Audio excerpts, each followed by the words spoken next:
ಪ್ರತಿಯೊಬ್ಬರಿಗೂ ನಮ್ಮ ಯೂಟ್ಯೂಬ್ ಚಾನಲ್ಗೆ ಸುಸ್ವಾಗತ. ಈ ಒಂದು ವಿಡಿಯೋದಲ್ಲಿ ಈಗ ನಮ್ಮ ಮುಂದೆ ಇರುವ 10ನೇ ತಾರೀಕಿನಂದು ಮೇ 10ರಂದು ಇರುವ ವಿಧಾನಸಭಾ ಚುನಾವಣೆ ದಿವಸ ಅದಕ್ಕಿಂತ ಮೊದಲು ನಾವು ಏನೆಲ್ಲ ಚೆಕ್ ಮಾಡ್ಕೋಬೇಕು, ನಮ್ಮ ವೋಟರ್ ಐಡಿಯಲ್ಲಿ ಕ್ರಮ ಸಂಖ್ಯೆ ನಾವು ಯಾವ ರೀತಿ ಚೆಕ್ ಮಾಡ್ಕೋಬೇಕು, ಭಾಗ ಸಂಖ್ಯೆ ನಾವು ಯಾವ ರೀತಿ ಚೆಕ್ ಮಾಡ್ಕೋಬೇಕು, ಒಂದು ವೇಳೆ ನಮ್ಮಲ್ಲಿ ವೋಟರ್ ಕಾರ್ಡ್ ಇಲ್ಲದಿದ್ದರೆ ಯಾವೆಲ್ಲ ದಾಖಲಾತಿಗಳು ತೋರಿಸಿ ನಾವು ಚುನಾವಣೆ ಮಾಡ್ಬೋದು, ಇನ್ನಿತರ ಮುಖ್ಯವಾದಂಥ ಮಾಹಿತಿಯನ್ನು ಈ ಒಂದು ವಿಡಿಯೋದಲ್ಲಿ ತಿಳಿದುಕೊಳ್ಳೋಣ. ಮುಖ್ಯವಾಗಿ ಪ್ರತಿಯೊಬ್ಬರು ಯಾರೆಲ್ಲ ವೋಟರ್ ಕಾರ್ಡ್ ಹೊಂದಿದ್ದೀರಾ, ಯಾರಿಗೆಲ್ಲ ಒಂದು ಮತದಾರರ ಪಟ್ಟಿಯಲ್ಲಿ ನಿಮ್ಮ ಹೆಸರಿದೆ, ಪ್ರತಿಯೊಬ್ಬರು ಮಿಸ್ ಮಾಡದೆ ಮತದಾನ ಮಾಡಿ. ನಿಮ್ಮ ಸಂಬಂಧಿಕರು, ನಿಮ್ಮ ಮತದಾರ ಪಟ್ಟಿಯಲ್ಲಿ ಇದ್ದವರು ಬೇರೆ ಊರಲ್ಲಿ ಅಥವಾ ಬೇರೆ ರಾಜ್ಯಕ್ಕೆ ಏನಾದರೂ ಹೋಗಿದ್ದರೆ ಅವರಿಗೆ ಕರೆ ಮಾಡಿ ಕರೆಸಿ ಮತದಾನ ಮಾಡಿಸಿ. ಒಟ್ಟಿನಲ್ಲಿ 100% ಮತದಾನ ಮಾಡಲು ಎಲ್ಲರೂ ಪ್ರಯತ್ನಿಸಿ.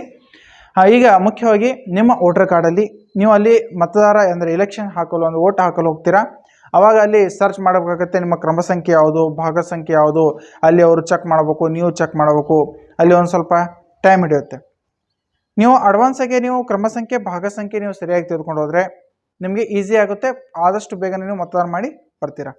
ಓಕೆ, ಹಾಗಾದ್ರೆ ನೋಡಿ, ಬಹಳಷ್ಟು ಎಲ್ಲ ಕೇಂದ್ರಗಳಲ್ಲಿ ಏನು ಮಾಡಿದ್ದಾರೆ, ಆಶಾ ಕಾರ್ಯಕರ್ತರಾಗಿರಲಿ ಅಥವಾ ಅಂಗನವಾಡಿ ಕಾರ್ಯಕರ್ತರಾಗಿರಲಿ, ಅವರು ಮತದಾರ ಪಟ್ಟಿಯ ಒಂದು ಸಪ್ರೇಟ್ ಚೀಟಿ ಕೊಟ್ಟಿರ್ತಾರೆ. ಆ ಒಂದು ಚೀಟಿ ಇದ್ದರೆ ಅದರಲ್ಲಿ ಭಾಗ ಸಂಖ್ಯೆ ಕ್ರಮ ಸಂಖ್ಯೆ ಇರುತ್ತೆ, ಆದರೆ ಉಳಿದಂತೆ ಎಲ್ಲರ ಬಳಿ ಅದು ಇರೋಲ್ಲ. ಓಕೆ, ಹಾಗಾದ್ರೆ ನಾವು ಯಾವ ರೀತಿ ಚೆಕ್ ಮಾಡ್ಕೋಬೇಕು, ನಾನು ನೋಡಿ ಈ ವಿಡಿಯೋ ಡಿಸ್ಕ್ರಿಪ್ಷನಲ್ಲಿ ಇದರ ಡೈರೆಕ್ಟ್ ಲಿಂಕ್ ಕೊಟ್ಟಿದ್ದೀನಿ, ವೆಬ್ಸೈಟ್ ಲಿಂಕ್ ಇದೆ. ಆ ಡೈರೆಕ್ಟ್ ಲಿಂಕ್ ನೀವು ಜಸ್ಟ್ ಕ್ಲಿಕ್ ಮಾಡಿ. ನಾನು ಈಗ ವಿಡಿಯೋಲಿ ನಿಮಗೆ ಸ್ಕ್ರೀನಲ್ಲಿ ಕೂಡ ತೋರಿಸ್ತಾ ಇದ್ದೀನಿ. ಅದೇ ರೀತಿ ನೋಡಿ, ಮೊದಲನೇದಾಗಿ ಈ ವಿಡಿಯೋದ ಕೆಳಗಡೆ ಡಿಸ್ಕ್ರಿಪ್ಷನಲ್ಲಿ ಲಿಂಕ್ ಇದೆ, ಆ ಲಿಂಕನ್ನು ನೀವು ಕ್ಲಿಕ್ ಮಾಡಬೇಕಾಗುತ್ತೆ. ಕ್ಲಿಕ್ ಮಾಡಿದ ನಂತರ ಈ ರೀತಿ ಒಂದು ಇಂಟರ್ಫೇಸ್ ಬರುತ್ತೆ. ಇದರಲ್ಲಿ ನಿಮಗೆ ಚೆಕ್ ಬೈ ನೇಮ್ ಅಥವಾ ಚೆಕ್ ಬೈ ಎಫಿಕ್ ನಂಬರ್ ಅಂತ ಇರುತ್ತೆ. ಇದರಲ್ಲಿ ಕೆಳಗಡೆ ನಿಮಗೆ ಎಫಿಕ್ ನಂಬರನ್ನು ನೀವು ಚಾಯ್ಸ್ ಮಾಡ್ಕೋಬೇಕಾಗುತ್ತೆ. ಚಾಯ್ಸ್ ಮಾಡಿದ ತಕ್ಷಣ ಕೆಳಗಡೆ ನಿಮ್ಮ ಎಫಿಕ್ ನಂಬರ್, ನಿಮ್ಮ ವೋಟರ್ ಕಾರ್ಡ್ ನಂಬರ್ ಎಂಟರ್ ಮಾಡಿ. ವೋಟರ್ ಕಾರ್ಡ್ ನಂಬರ್ ಎಂಟರ್ ಮಾಡಿ ಕೆಳಗಡೆ ಸ್ಟೇಟ್ ಸೆಲೆಕ್ಟ್ ಮಾಡೋದಿರುತ್ತೆ. ಸ್ಟೇಟ್ ನೀವು ಕರ್ನಾಟಕ ಅಂತ ಸೆಲೆಕ್ಟ್ ಮಾಡ್ಕೊಳ್ಳಿ. ಸೆಲೆಕ್ಟ್ ಮಾಡಿ ನೀವು ಸಬ್ಮಿಟ್ ಅಂತ ಆ ಕ್ಯಾಪ್ಚಾ ಕೋಡ್ ಏನಿದೆ ಆ ಕ್ಯಾಪ್ಚಾ ಕೋಡನ್ನು ಸರಿಯಾಗಿ ಎಂಟರ್ ಮಾಡಿ. ಕ್ಯಾಪ್ಚಾ ಕೋಡ್ ಎಂಟರ್ ಮಾಡಿದ ತಕ್ಷಣ ಸಬ್ಮಿಟ್ ಅಂತ ಕೊಡಿರಿ. ಸಬ್ಮಿಟ್ ಅಂತ ಕೊಟ್ಟ ತಕ್ಷಣ ನಿಮಗೆ ಪೂರ್ತಿ ನಿಮ್ಮ ವೋಟರ್ ಲಿಸ್ಟ್ ಒಂದು ಡೀಟೇಲ್ ಬರುತ್ತೆ. ಅದರಲ್ಲಿ ಕೆಳಗಡೆ ಈ ರೀತಿ ಬರುವ ತಕ್ಷಣ ಕೆಳಗಡೆ ವ್ಯೂ ಡೀಟೇಲ್ ಅಂತ ಕ್ಲಿಕ್ ಮಾಡಿ. ವ್ಯೂ ಡೀಟೇಲ್ ಅಂತ ಕ್ಲಿಕ್ ಮಾಡಿದ ತಕ್ಷಣ ನಿಮ್ಮ ಹೆಸರು, ನಿಮ್ಮ ವಿಧಾನಸಭಾ ಮತಕ್ಷೇತ್ರದ ಹೆಸರು, ಚುನಾವಣೆ ದಿನಾಂಕ, ಕ್ರಮ ಸಂಖ್ಯೆ, ಭಾಗ ಸಂಖ್ಯೆ ಪ್ರತಿಯೊಂದನ್ನು ನಿಮ್ಮ ಮುಂದೆ ಡಿಸ್ಪ್ಲೇ ಆಗುತ್ತೆ. ಅದನ್ನು ತಿಳಿದುಕೊಂಡು ನೀವು ಸರಿಯಾಗಿ ಅಲ್ಲಿ ಹೋಗಿ ಆ ಒಂದು ಮತದಾರ ಪಟ್ಟಿಯಲ್ಲಿ ನಿಮ್ಮ ಸೀರಿಯಲ್ ನಂಬರ್ ನೀವು ಹೇಳಿದ್ರೆ ಅವರು ಸರಿಯಾಗಿ ಒಂದು ಸರ್ಚ್ ಮಾಡಲು ಈಸಿ ಆಗುತ್ತೆ. ಜಸ್ಟ್ ಅವ್ರು ತೆಗೆದು ಆದಷ್ಟು ನಿಮಗೆ ಮತದಾನ ಮಾಡಲು ಆದಷ್ಟು ಬೇಗನೆ ಅವಕಾಶ ಮಾಡಿ ಕೊಡ್ತಾರೆ. ಅವರು ಉಳಿದವರು ಹುಡ್ಕೋದ್ರಲ್ಲಿ ಬಿಜಿ ಇರ್ತಾರೆ, ಆದರೆ ನೀವು ಅಡ್ವಾನ್ಸ್ ಅದರ ಬಗ್ಗೆ ಮಾಹಿತಿ ತೆಗೆದುಕೊಂಡಿರ್ತೀರ. ಒಂದು ಚೀಟಿಯಲ್ಲಿ ಬರೆದುಕೊಂಡು ಹೋಗಿ ಅಥವಾ ವೋಟರ್ ಐಡಿ ಒಂದು ಸಪ್ರೇಟಾಗಿ ನಿಮ್ಮ ನೆನಪಿಟ್ಕೊಂಡು ಹೋಗಿ ಕ್ರಮ ಸಂಖ್ಯೆ ಹಾಗೂ ಭಾಗ ಸಂಖ್ಯೆ ಸರಿಯಾಗಿ ಹೇಳಿದ್ರೆ ನೀವು ಆದಷ್ಟು ಬೇಗನೆ ಮತದಾನ ಮಾಡ್ಬೋದು. ಹಾಗಾದರೆ ಈ ಒಂದು ಮತದಾನ ಮಾಡಲು ವೋಟರ್ ಐಡಿನೇ ಬೇಕಾ, ವೋಟರ್ ಐಡಿ ಇಲ್ಲದಿದ್ದರೆ ಬೇರೆ ಯಾವುದಾದ್ರೂ ಒಂದು ದಾಖಲಾತಿ ತೋರಿಸಿ ಮಾಡ್ಬೋದಾ ಅನ್ನೋದು ಒಂದು ಚುನಾವಣೆ ಆಯೋಗದಿಂದ, ಕರ್ನಾಟಕ ಸರ್ಕಾರದಿಂದ ಕೆಲವೊಂದು ದಾಖಲೆಗಳಿವೆ. ಆ ಒಂದು ದಾಖಲೆಗಳು ತೋರಿಸಿ ಕೂಡ ನೀವು ಮತದಾನ ಮಾಡ್ಬೋದು. ಆದರೆ ಕಂಡೀಷನ್ ಏನಂದರೆ ಮತದಾರರ ಪಟ್ಟಿಯಲ್ಲಿ ನಿಮ್ಮ ಹೆಸರು ಇರಬೇಕು. ನಿಮ್ಮ ಹೆಸರು ಒಂದು ಚುನಾವಣೆಯ ಒಂದು ಪಟ್ಟಿ ಮಾಡಿರ್ತಾರೆ, ಆ ಒಂದು ಚುನಾವಣೆಯ ಪಟ್ಟಿಯಲ್ಲಿ ಮತದಾರರ ಪಟ್ಟಿಯಲ್ಲಿ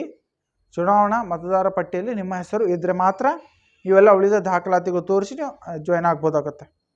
ಓಕೆ, ಅದರಲ್ಲಿ ಮೊದಲನೇದಾಗಿ ನಿಮ್ಮಲ್ಲಿ ಆಧಾರ್ ಕಾರ್ಡ್ ಇದ್ದರೆ ಆಧಾರ್ ಕಾರ್ಡ್ ತೋರಿಸಿ ನೀವು ಮತದಾನ ಮಾಡ್ಬೋದು. ನಾನು ಮೊದಲೇ ಕಂಡೀಷನ್ ಹೇಳಿದ್ದೀನಿ, ಮತದಾರರ ಪಟ್ಟಿಯಲ್ಲಿ ನಿಮ್ಮ ಹೆಸರು ಇರಬೇಕಾಗುತ್ತೆ.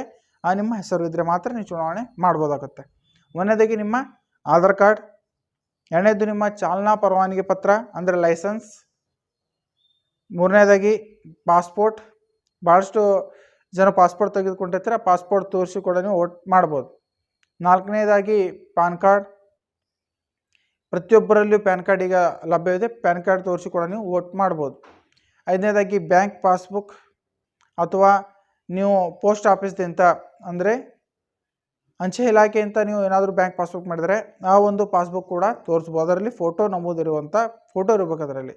ಓಕೆ, ಆಮೇಲೆ ವೋಟರ್ ಐ ಡಿ ನೀವು ಕಳೆದಿದ್ದ ಪಕ್ಷದಲ್ಲಿ ಚುನಾವಣೆ ಅಧಿಕಾರಿಗಳಿಂದ ಒಂದು ದೃಢೀಕೃತ ವೋಟರ್ ಐ ಡಿ ತೆಗೆದುಕೊಂಡಿರ್ತೀರ, ಆ ಒಂದು ದೃಢೀಕೃತ ವೋಟರ್ ಐ ಡಿ ಕೂಡ ಇದಕ್ಕೆ ಅನ್ವಯಿಸುತ್ತೆ, ಇದನ್ನು ತೋರಿಸ್ಬೋದು. ಓಕೆ, ಆಮೇಲೆ ಕಾರ್ಮಿಕ ಸಚಿವಾಲಯ ಅಡಿ ನೀಡಿರುವ ಆರೋಗ್ಯ ವಿಮಾ ಕಾರ್ಡ್, ಕಾರ್ಮಿಕ ಸಚಿವಾಲಯ ಅಡಿ ನೀಡಿರುವ ವಿಮಾ ಆರೋಗ್ಯ ಕಾರ್ಡ್, ಇದು ಕೂಡ ನಿಮಗೆ ಆ ಒಂದು ದಾಖಲೆಯಾಗಿ ಅನುಮತಿ ನೀಡಲಾಗುತ್ತೆ.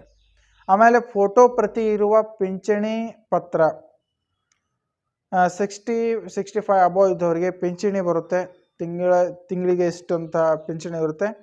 ಆ ಪಿಂಚಣಿ ಪತ್ರ ಕೂಡ ನೀವು ತೋರಿಸಿ ವೋಟ್ ಮಾಡ್ಬೋದು. ಓಕೆ. ಆಮೇಲೆ ಸಂಸದರು, ವಿಧಾನಸಭಾ, ವಿಧಾನ ಪರಿಷತ್ ಈ ಸದಸ್ಯರಿಗೆ ನೀಡಿರುವ ಒಂದು ಅಧಿಕೃತವಾದಂಥ ಗುರುತಿನ ಚೀಟಿ ಕೂಡ ಆ ಒಂದು ಚುನಾವಣೆ ವಿಭಾಗದಲ್ಲಿ ತೋರಿಸ್ಬೋದು. NPR ಅಡಿ ಅರ್ಜಿ ನೀಡಿರುವ ಸ್ಮಾರ್ಟ್ ಕಾರ್ಡ್ ಕೂಡ ಈ ಒಂದು ಚುನಾವಣೆ ಮಾಡಲು ಯೂಸ್ ಆಗುತ್ತೆ. ಒಟ್ಟಿನಲ್ಲಿ ಇವೆಲ್ಲ ದಾಖಲಾತಿಗಳಲ್ಲಿ ಯಾವುದಾದ್ರೂ ಒಂದು ದಾಖಲಾತಿ ನಿಮ್ಮಲ್ಲಿ ಇದ್ದರೆ ಆ ಒಂದು ದಾಖಲಾತಿ ತೋರಿಸಿ ನೀವು ವೋಟ್ ಮಾಡ್ಬೋದು. ಇಲ್ಲದಿದ್ದರೆ ವೋಟಿಂಗ್ ಕಾರ್ಡೇ ಇದ್ದರೆ, ವೋಟರ್ ಐ ಡಿನೇ ನಿಮ್ಮಲ್ಲಿ ಒರಿಜಿನಲ್ ಪ್ರತಿ ಇದ್ದರೆ ವೋಟರ್ ಐ ಡಿನೇ ತೋರಿಸಿ ನೀವು ವೋಟ್ ಮಾಡ್ಬೋದು. ಒಟ್ಟಿನಲ್ಲಿ ನಿಮಗೆ ಯಾವ ರೀತಿ ನೀವು ನಿಮ್ಮ ಕ್ರಮ ಸಂಖ್ಯೆ, ನಿಮ್ಮ ಭಾಗ ಸಂಖ್ಯೆ ಚೆಕ್ ಮಾಡ್ಕೋಬೇಕು ಅನ್ನೋದು ನಾನು ವಿಡಿಯೋದಲ್ಲಿ ತೋರಿಸಿದ್ದೀನಿ. ನೀವು ಯಾವೆಲ್ಲ ದಾಖಲಾತಿಗಳು ತೋರಿಸಿ ವೋಟ್ ಮಾಡ್ಬೇಕು ಅನ್ನೋದು ಕೂಡ ತೋರಿಸಿದ್ದೀನಿ. ಈ ಒಂದು ಮಾಹಿತಿ ಬಹಳಷ್ಟು ಮುಖ್ಯವಾಗಿದೆ. ಪ್ರತಿಯೊಬ್ಬರಲ್ಲೂ ಶೇರ್ ಮಾಡಿ. ಕರ್ನಾಟಕ ರಾಜ್ಯಾದ್ಯಂತ ಪ್ರತಿಯೊಬ್ಬರು ಈ ಒಂದು ವಿಡಿಯೋ ನೋಡಿ ಸರಿಯಾದಂಥ ಕ್ರಮ ಸಂಖ್ಯೆ, ಸರಿಯಾದಂಥ ಭಾಗ ಸಂಖ್ಯೆ ತಿಳಿದುಕೊಂಡು ಪ್ರತಿಯೊಬ್ಬರು ನಿಮ್ಮ ಹಕ್ಕನ್ನು ಚಲಾಯಿಸಿ, ನಿಮ್ಮ ಮತವನ್ನು ಚಲಾಯಿಸಿ.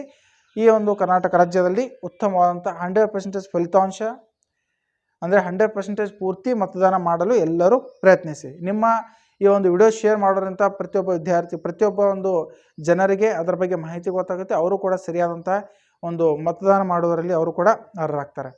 ಓಕೆ.